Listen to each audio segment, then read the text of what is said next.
Peter और संता दो अनाथ भाई बहन थे। उनके माँ बाप एक रेल दुर्घटना में मारे गए थे। तब ये दोनों बहुत ही छोटे थे। इसके बाद वे अपनी चाची के पास रहने लगे। चाची का नाम था रेबेका पॉसित। दोनों भाई बहन उसे रेबेका चाची कहते थे। रेबेका ने जागीरदार की पत्नी के पास नौकरी की थी। बड़े घर में नौकरी करने से रेबेका के मन में अहंकार समा गया। वह दूसरे लोगों को अपने से छोटा समझने लगी थी। दोनों बच्चों से भी बहुत कठोर व्यवहार करती थी। पीटर और संता का मन दुखी रहता था, पर ये और किसके पास जाते? कोई भी तो ना था उनका अपना। रेबेका का अपना कोई बच्चा नहीं था। जागीरदार की पत्नी मरते समय रेबेका के लिए कुछ धन छोड़ के गई थी, इसलिए जैसे तैसे रेबेका और बच्चों का जीवन चल रहा था। दोनों उम्र से बच्चे थे, पर दूसरे बच्चों जैसा जीवन नहीं था उनका। जब जब वे दूसरे बच्चों को हंसते खिलखिलाते देखते तो उनका मन रो उठता। और फिर एक दिन रेबेका चाची भी चल बसी। अब तो पीटर और संता बिल्कुल ही अकेले रह गए थे इतनी बड़ी दुनिया में। हाँ, रेबेका के कुछ मित्र अवश्य थे जिन्होंने तय किया कि पीटर और संता के लिए अनाथालय ही सबसे अच्छी जगह रहेगी। लेकिन दोनों को अलग अलग अनाथालय में जाना था, क्योंकि लड़के अलग लड़कियां अलग रहते थे। जब पीटर और संता को ये बात बताया तो बहुत परेशान हो गए। उन्होंने सोचा चाहे जो हो जाए ये साथ साथ रहेंगे, कभी अलग नहीं होंगे।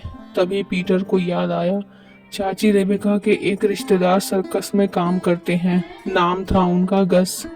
पीटर को उनका कार्ड मिल गया। हम उनके पास जाएंगे, शायद वहाँ हमें रहने की जगह मिल जाए। पर हम उनसे कभी नहीं मिले हैं। अगर उन्होंने मना कर दिया तो हम क्या करेंगे? संतान ने कहा। पीटर बोला, तो फिर हमें अलग अलग अनाथालय में रहना होगा। नहीं नहीं, मैं तुमसे अलग होकर कहीं नहीं रहूंगी। संता की आवाज में डर झांक रहा था। और फिर एक रात दोनों भाई बहन अनजान सफर पर चल दिए। वे कुछ नहीं जानते थे कि कहाँ जाना है और जिसके पास जा रहे हैं वे कैसा आदमी है। पर एक नन्ही सी आशा भी थी, शायद रास्ता मिल जाए। यह गस नामक व्यक्ति उन्हें अपना ले, तब तो उन्हें अनाथालय में नहीं जाना पड़ेगा। इस तरह अंधेरी सड़कों पर नहीं भटकना पड़ेगा। रात बीतने लगी। दोनों भाई बहन चले जा रहे थे। सड़क के दोनों ओर मकानों में लोग आराम की नींद में डूबे थे, पर अभागे पीटर और संता आशय की खोज में भटक रहे थे। नींद सताने लगी तो दोनों एक मकान की सीढ़ियों पर लेट गए। फिर न जाने कब नींद आ गई। एकाएक पीटर की नींद खुली। एक आदमी पास में खड़ा उसे झकझोर रहा था। वह उस मकान में रहता था। अब एक संता की नींद भी टूट गई थी। उस आदमी को दो बच्चों को इस तरह खुले में सोते देखकर हैरानी हो रही थी। उसने पूछा तो पीटर ने सारी बात कह सुनाई। बात बता दिया कि उनके गस अंकल काप्स सर्कस में काम करते हैं। उस आदमी ने बता दिया कि काप सर्कस ब्राइडलिंटन में खेल दिखा रहा है। उसने कहा, बच्चों रात को मेरे घर में आराम करो, सुबह चले जाना। बाकी दोनों ने नरम बिस्तर पर आराम से रात बिताई। सुबह अंकल गस की खोज में चल दिए। वे पूछताछ कर बढ़ते रहे। जब पीटर और संता ब्राइडलिंगटन में पहुंचे तो काप सर्कस अभी वहां नहीं पहुंचा था। कुछ देर बाद सर्कस की गाड़ियां एक मैदान में आकर खड़ी होने लगी। उनमें हाथी, घोड़े और सींग चेदार बड़े बड़े पिंजरे में शेर भी थे। वे वहां खड़े खड़े देखते और रोमांचित होते रहे। किसी सर्कस को इतने निकट से देखने का दोनों भाई बहन के लिए ये पहला मौका था। उन्होंने गस के बारे में पूछा तो एक आदमी दोनों को अपने साथ ले गया। गस अधेड़ उम्र का गंभीर चेहरे वाला आदमी था। जब उसे पता चला कि उसके भतीजा भतीजी आए हैं तो वह हैरान हुआ और अपने तंबू से बाहर आ गया। पीटर और संता ने उसे नमस्कार किया, चाची रेबेका के बारे में बताया। कहा, अब हमारे पास कोई स्थान नहीं है रहने के लिए, इसलिए हम आपके पास आए हैं। हल अलग अलग अनाथालय में जाकर नहीं रहना चाहते। गस अकेला रहता था, उसे दोनों बच्चों का आना अच्छा नहीं लगा। वह रेबेका का दूर का रिश्तेदार था। उसे यह कल्पना नहीं थी कि इस तरह दो अनाथ बच्चे ढूंढते हुए यहाँ तक आ जाएंगे। पर पीटर और संता को एकदम दुत्कार भी नहीं सकता था, क्योंकि सारे सर्कस में गस के रिश्तेदारों की चर्चा होने लगी थी। गस से कठोर स्वर में कहा, तुम दोनों मेरे पास क्यों आए हो? अनाथालय में चले जाते तो अच्छा रहता। खैर, जब तक सर्कस खेल दिखा रहा हूँ तब तक मैं तुम लोगों को साथ रखूंगा। उसके बाद तुम जानो तुम्हारा काम। पीटर और संता गस के रूखे व्यवहार से सहम गए। वे जाते भी तो कहाँ। वे जाना चाहते थे कि सर्कस कब तक खेल दिखाएगा, पर कुछ भी पूछने की हिम्मत न हुई। इस तरह संता और पीटर काप सर्कस के साथ रहने लगे।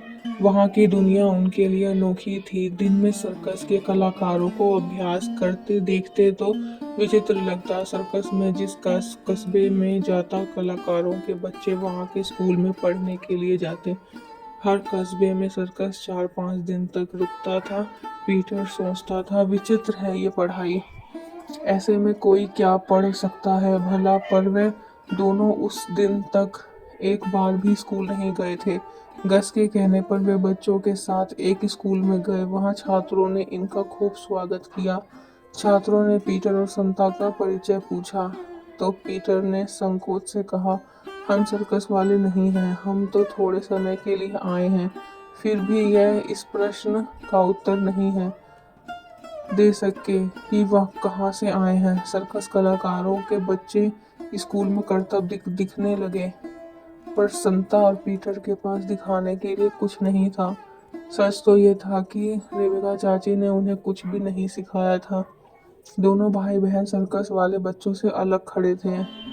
संता ने कहा, मैं सर्कस के करतब तो नहीं जानती, पर बहुत अच्छा वायलिन बजा सकती हूँ और मैं लैटिन जानता हूँ। पीटर ने गर्व से कहा। वह दोनों झूठ बोल रहे थे। गस ने यह सुना तो उसने संता से कहा, मैंने सुना तुम बहुत अच्छा वायलिन बजाती हो, सबको कोई धुन सुनाओ। उस समय गस के आसपास कई लोग बैठे थे। अब तो संता के कांटों तो सूख खून नहीं। वायलिन लाया गया, पर संता ठीक से न बजा सकी। सब उसकी हंसी उड़ाने लगे। पीटर डर गया कि कहीं उसके लैटिन ज्ञान की परीक्षा ना लेने लगे। एक रात पीटर और संता को नींद नहीं आ रही थी। सर्कस का शोर शांत हो चुका था। कलाकार दर्शकों की भीड़ के सामने अपना कौशल दिखाकर आराम से सो रहे थे। पशुओं के बाणों में भी शांति थी। तभी संता ने कहा, पीटर, हम यहाँ रहते हुए भी यहाँ के नहीं हैं। हाँ संता, यहाँ हमें कोई नहीं चाहता। गस अंकल तो जरा भी पसंद नहीं करते। आखिर हम क्या करें? हमें गस अंकल का मन जीतना चाहिए। संता ने पीटर से कहा, तभी हम यहाँ रह सकेंगे। वे गस अंकल को कैसे खुश कर सकते हैं, इस पर सोचते सोचते सो गए। सुबह हुई तो संता ने डेरे की सफाई करके नाश्ता बनाना शुरू कर दिया। उसे आशा थी नाश्ता करके गस उसकी तारीफ करेगा, पर उसे निराश होना पड़ा। गस ने तो कहा, संता, तुम्हें नाश्ता बनाना नहीं आता, आगे कभी मत बनाना। दुख और अपमान के कारण संता रो पड़ी। उधर पीटर गस की कार को चमकाने लगा। उसे लग रहा था गस अंकल उसकी मेहनत से प्रसन्न होकर उसे शाबाशी देंगे, पर गस ने देखकर मुंह चढ़ा लिया। कहा, यह तुम्हारा काम नहीं, जाकर बच्चों के साथ खेलो। पीटर और संता का मन रो उठा। उन्हें लगा कि वे गस का मन कभी नहीं जीत सकेंगे। पीटर ने संता से कहा, बहन, मैं सोचता हूँ हमें कोई और रास्ता अपनाना होगा। हाँ, मेरा भी यही ख्याल है, संता बोली। उस दिन से उन्होंने गस को प्रसन्न करने की कोशिश छोड़ दी। संता लड़कियों को सर्कस के करतब सीखने वाली महिला के पास गई। उसने उससे सीखने की इच्छा प्रकट की। पीटर बेन नामक व्यक्ति के पास गया। बेन घुड़सवारी का प्रशिक्षण देता था। वह पीटर को प्रशिक्षण देने के लिए तैयार हो गया। पीटर और संता चुपचाप सीखने लगे। यह सब वे गस से छिपकर कर रहे थे। वे उसे चौंका देना चाहते थे। पीटर सुबह मुंह धोकर अंधेरे में सीखने के लिए निकल जाता। इसी तरह दिन बीत रहे थे। गस को पीटर और संता के के बारे में सचमुच कुछ पता नहीं था। वह उन्हें अपने पर बोझ मान रहा था। चाहता था कि सर्कस का सीजन खत्म हो तो वह दोनों से छुट्टी पा ले। एक सुबह सर्कस में हड़कंप मच गया। सब इधर उधर भाग दौड़ कर रहे थे। पीटर भी बाहर आकर देखने लगा। सब हाथियों के बाड़े की तरफ दौड़े जा रहे थे। पता चला रानी नामक हाथनी गुस्से में है। उसने महावत को उठाकर फेंक दिया था और ना जाने क्या कर बैठे। पीटर जाकर बाड़े के बाहर खड़ा हो गया। रानी बार बार सूंड हिला उठाती और इधर उसे उधर हिलाती। सब कह रहे थे दूर रहो, पर पीटर ना जाने कब रानी के पास जा पहुंचा। वह हथेली से रानी की सूंड थपथपाने लगा। वहां खड़े लोगों ने सन्नाटा छा गया। सब सांस रोके देख रहे थे कि पीटर के लिए चिंतित हो रहे थे। सोच रहे थे रानी अब उसे पैरों से कुचल देगी, पर ऐसा कुछ न हुआ। पीटर द्वारा इस तरह सूंड थपथपाने से रानी की उत्तेजना शांत होती गई। पीटर की जेब में गाजरें थी।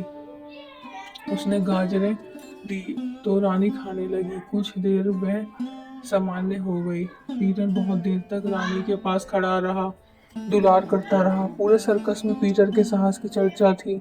लोग कह रहे थे अगर पीटर न होता तो रानी ने न जाने क्या कर डालती।